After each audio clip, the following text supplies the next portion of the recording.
नमस्कार, मैं सुनील चौरसिया और आप देख रहे हैं द रिपब्लिक न्यूज़। आज हम बात करेंगे जो दंगे फसाद भड़काए जा रहे हैं उत्तर प्रदेश में। आप सभी को पता है कि पीएफआई का हाथ इसमें है। इन हाथरस के दंगों के पीछे मॉरिशस से फंडिंग हुई है। तो आज हम इसी टॉपिक पे बात करेंगे। हमारे साथ हैं सतीश झा जी।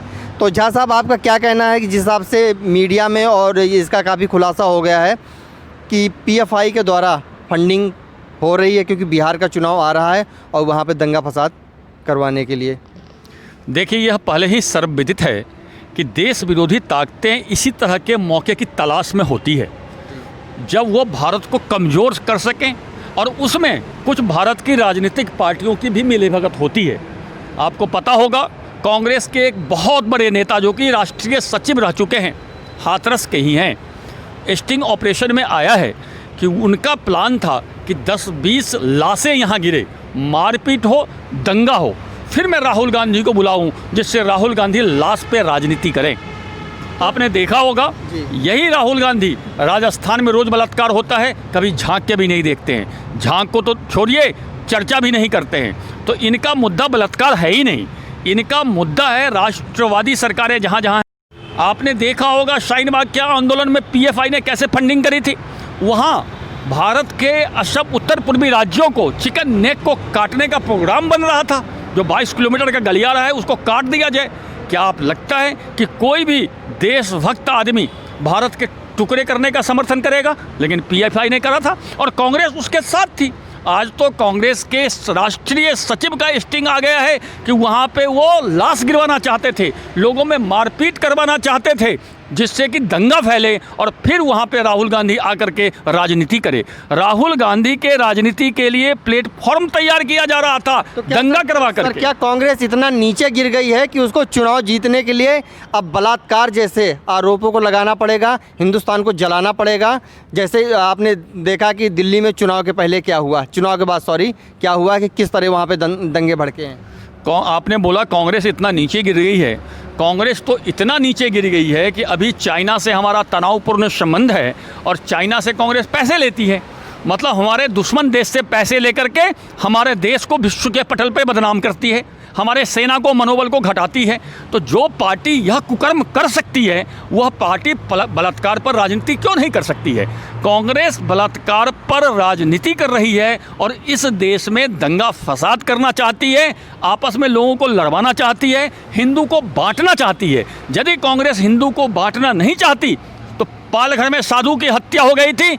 जितने नेता यहाँ पर राजनीति करने जा रहे हैं, लाशों को नोचने जा रहे हैं, क्या कोई पालघर में साधु की हत्या पर जाना तो छोड़िए, एक शब्द मुंह से बोला ही था।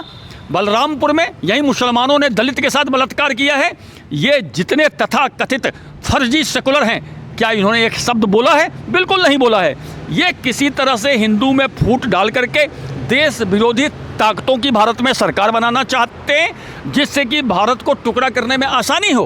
क्योंकि हमेशा ये लोग नारा लगाते हैं भारत तेरे टुकड़े होंगे, टुकड़े होंगे। नहीं तो वही राहुल गांधी है। जब असम को उत्तर पूर्वी राज्यों को भारत से काटने की बात हो रही थी, राहुल गांधी ने आंदोलन नहीं किया था, राहुल गांधी ने उसका विरोध नहीं किया था। इसी प्रकार पालघर में साधु की हत्या का विरोध नहीं किया था। इसी प्रकार राजस्थान में लगातार 7 बलात्कार हुई है, राहुल गांधी ने किसी बलात्कार पर नहीं बोला। तो इससे तो ऐसा ही प्रतीत होता है कि राहुल गांधी को बलात्कार से कोई मतलब नहीं है। राहुल गांधी को मतलब है देश में मारपीट हो, दंगा फसाद हो, जिससे राष्ट्रवादी ताकतें कमज़ोर हो, राष्ट्रवादी सरकारें कमज़ोर हो और भारत की छवि दुनिया में बदनाम हो। आपने देखा होगा, पहले अंग्रेजी के लेखक अंग्रेजी में बड़े अच्छे अच्छे किताब लिखते थे भारत की आलोचना करके, भारत की बुराई को दर्शा करके, और विदेश से पुरस्कार पाते थे। क्योंकि विदेश में यदि आप जाकर के भारत की आलोचना कीजिएगा तो देश विरोधी ताकतें बड़ी खुश होती है, वो आपको पुरस्कार भी देती है। तो कुछ अंग्रेजी लेखक का पेशा ही ये था। खास करके एक पुरस्कार, बुकर पुरस्कार, तो सिर्फ एशियाई देशों को बेइज्जती करने के लिए ही बना था। जो आदमी भारत के विरुद्ध लिख दे उसको पुरस्कार मिल जाता है, विदेश से पैसे के लिए ये लोग करते हैं।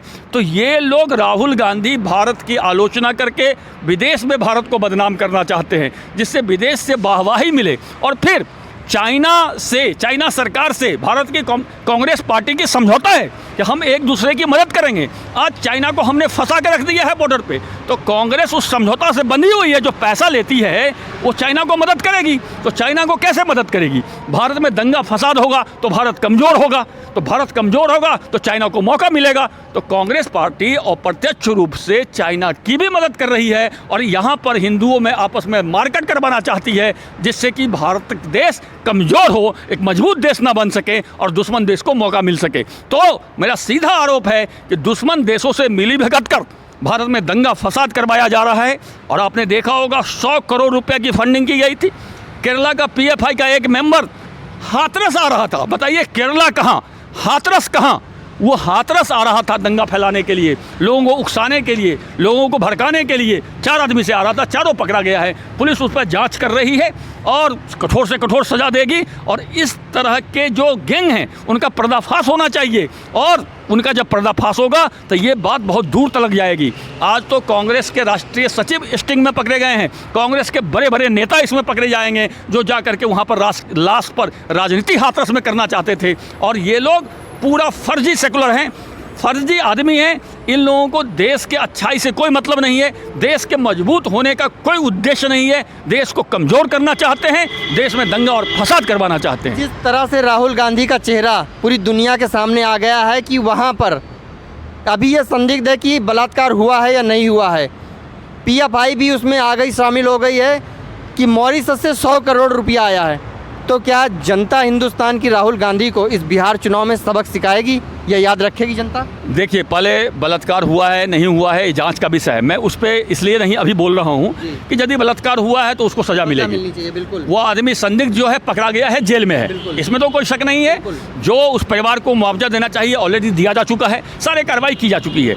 मैं भी सर अपने चैनल के माध्यम से ये लोगों और दर्शकों को बताना चाहता हूँ कि अगर जिसने भी बलात्कार किया है उसको सजाए मौत मिलनी चाहिए। ये हमारे चैनल की तरफ से भी एक वो है। हाँ, इसमें कोई शक नहीं है। यदि आपने कोई गलत किया है तो उसकी सजा आपको मिलनी चाहिए। सवाल बलात्कार का नहीं है, सवाल जिस तरह से इस बहाने देश में आग लगाने की कोशिश की जा रही है उसका है।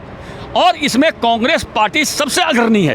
कांग्रेस पार्टी चाहती है, जबकि जैसा कि कांग्रेस पार्टी के राष्ट्रीय सचिव का स्टिंग में भी बयान आया है कि देश में मारकाट हो, दंगा फसाद हो, लोग एक दूसरे को मार दे, जिससे कि हमें यह कहने का मौका मिले कि मोदी सरकार देश में कुछ नहीं काम कर रही है। मोदी सरकार के रहते देश में दंगा फसाद हो रहा है, क्योंकि ये खुद दंगा करवाना चाहते हैं। और इसीलिए विदेश से 100 करोड़ रुपए का फंडिंग इन लोगों को किया गया था, और वो फंडिंग का रूट भी पकड़ा गया है। ईडी उसकी भी जांच कर रही है, उसमें जिसकी भी मिली भगत होगी वो भी पकड़ा जाएगा। और मैं भारत सरकार से अनुरोध करूँगा कि इस केस में जो भी थोड़ा भी संदिग्ध है 100 करोड़ की फंडिंग में, सबको पकड़ के जेल में बंद कर दिया जाए। बलात्कार का जो मुकदमा है वो अलग चलेगा, यदि कोई दोषी है तो उसको सज़ा अलग मिलेगी, वो एक अपनी जगह पर मुद्दा है। लेकिन इसके बहाने देश में जो आप मारकाट मचाना चाहते थे, देश में जो दंगा भड़काना चाहते थे, इसकी जांच अलग से होनी चाहिए। और इसमें जो जरा सा भी संदिग्ध है उसको पकड़ के कठोर से कठोर सजा देना चाहिए, जिससे कि आगे कोई लाश पर इस तरह की राजनीति नहीं कर सके, इस तरह दंगा भड़काने का काम नहीं कर सके, और इस तरह विश्व पटल पर भारत को बदनाम करने का प्रयास न कर सके। या अंतिम बार होना चाहिए कि इन देशद्रोहियों को ऐसी सजा मिले, इस कांग्रेसियों को ऐसी सजा मिले कि कल को ये हिम्मत नहीं कर सके कि किसी के लाश पे जाकर के राजनीति करे। सर, ये जो PFI को फंडिंग हुई है, आपको क्या लगता है कि इसके पीछे किसका हाथ हो सकता है? 100 करोड़ रुपए एक बहुत बड़ा अमाउंट होता है।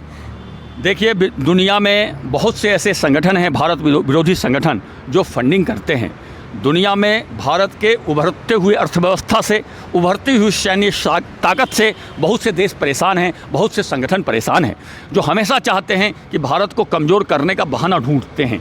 और उन्हें जब भी लगता है कि भारत में कोई गुट भारत विरोधी बात करता है, या भारत को कमज़ोर कर सकता है, या भारत में दंगा फसाद करा सकता है, तो उसको पैसा देते हैं। यह पैसा विभिन्न स्रोतों से आती है, जैसे कि हवाला के जरिए आती है, पुरस्कार के रूप में आती है। आपने देखा होगा एक फर्जी पत्रकार को बहुत बड़ा पुरस्कार विदेश से मिला, अमेरिका से, फिलीपींस से, और उसके नाम पे पैसा दिया गया कि ये पैसा लो, आप जाकर के भारत की आलोचना करो, भारत की कमियां गिनाओ, भारत में आग लगाओ। इस तरह से सैकड़ों आदमी को पुरस्कार दिया गया है जो देश विरोधी गतिविधि में लिप्त होते हैं। और ये तो प्रत्यक्ष और प्रत्यक्ष रूप से हवाला के जरिए चोरी से, किसी बिजनेस के बहाने से उनको पैसा दिया जाता है कि भारत में आप आग लगाओ। यह भारत सरकार का कर्तव्य है कि ऐसे आग लगाने वाले तत्वों की पहचान करें और उस सबको पकड़ के जेल में बंद करें। जैसा कि काफ़ी NGO जो फर्जी थे, जो भारत में भारत विरोधी काम करते थे, उनको बैन किया गया है, उस NGO को अब फंडिंग बंद कर दी गई है। उसी प्रकार इस देश विरोधी तत्वों को कभी फंडिंग ना हो, यह कोशिश करना चाहिए। आपने देखा होगा जम्मू कश्मीर में जब हवाला के जरिए फंडिंग बंद की गई तो सारी आतंकवादी घटनाएं बंद हो गई। सारे वो पत्थरबाज चले गए जो 500-500 रुपया दिहाड़ी में पत्थर फेंकते थे, उनको दिहाड़ी देने वाला नहीं मिला तो पत्थर फेंकने वाले अपने घर में चले गए। इसी प्रकार यदि उनकी फंडिंग बंद हो जाएगी, हवाला के जरिए जो पैसा आता है PFI को या अन्य संगठन को, वो यदि बंद हो जाएगी तो ये जितने देश में दंगा करने वाले हैं वो भी अपने घर में चले जाएंगे, क्योंकि ये पैसे के लिए दंगा करते हैं, पैसे के लिए मारकाट मचाते हैं और भारत को बदनाम करना चाहते हैं। तो उनकी फंडिंग रोकनी जरूरी है। जिस दिन उनकी फंडिंग रुक जाएगी ये लोग कहीं घर से नहीं निकलेंगे, क्योंकि पैसा के लिए ये लोग स्वार्थवश घर से निकलते हैं, देश में दंगा करते हैं, देश को बदनाम करते हैं। अभी तो भारत में ऐसे ऐसे ठेकेदार हैं कि आप 10 लाख 20 लाख 50 लाख दे दीजिए तो ठेका ले लेते हैं कि मैं फलाना शहर में दंगा करवा दूंगा। तो ऐसे ठेकेदारों पर नकेल कसने की जरूरत है। इसलिए सबसे पहले उनकी फंडिंग रोकने की जरूरत है। सर, जिस हिसाब से राहुल गांधी और कांग्रेस के ऊपर ये आरोप लग रहे हैं कि वहाँ पे फंडिंग करवाई जा रही है, तो इसका बिहार चुनाव पे क्या इम्पैक्ट पड़ेगा? पहली बात तो राहुल गांधी या कांग्रेस पर आरोप नहीं लग रहे हैं। स्टिंग ऑपरेशन में कांग्रेस के राष्ट्रीय सचिव पकड़े गए हैं, तो ये आरोप पुख्ता है। जहाँ तक आपने बिहार चुनाव की बात करी, बिहार चुनाव में बिहार की जनता देशभक्त जनता है, राष्ट्रवादी जनता है।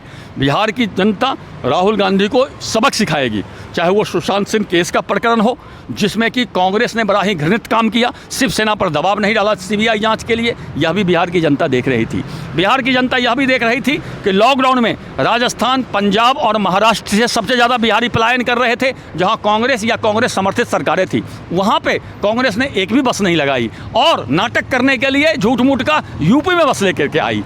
यदि उसे बस ही लगाना था तो वो राजस्थान में लगाती, पंजाब में लगाती, महाराष्ट्र में लगाती, तो दिल्ली में भी लगाती। लेकिन बिहार की जनता ने देखा कि इन्हें बिहारी की मदद करने का कोई उद्देश्य नहीं था, इन्हें नाटक करने का उद्देश्य था और कॉमेडी करने का उद्देश्य था। जो लॉकडाउन में भी इन्होंने कॉमेडी करी, सुशांत सिंह राजपूत के मर्डर केस में भी कॉमेडी करी और इस बलात्कार वाले मामले में भी कैसे हिंदुओं में फूट डालने की कोशिश करी, यह बिहार की जनता देख रही है। और बिहार की जनता ऐसा सबक सिखाएगी कांग्रेस को कि आगे से कांग्रेस कभी बिहार में चुनाव भी नहीं लड़ पाएगा। 1 से 2 सीट भी मिल जाए कांग्रेस को बिहार में तो आप गनीमत समझिए। सर, अभी तक देश के अंदर हिंदू मुसलमान हो रहा, अब देश के अंदर इस हाथरस कांड की वजह से हिंदू को हिंदू से लड़ाया जा रहा है, सवर्ण के नाम पर और शेड्यूल कास्ट के नाम पर। ये देश विरोधी ताकतें चाहते हैं कि भारत में लोग एक हो नहीं, लोगों के बीच में आपस में बंटवारा हो। ये देश विरोधी लोगों का यह दायित्व है, क्योंकि ये पैसा मिलता है इसी काम के लिए। तो वो अपने जो बॉस विदेश में बैठा है उसका आज्ञा का पालन करते हैं। तो पैसा लेकर के देश में फूट डालना जाति के नाम पे, धर्म के नाम पे,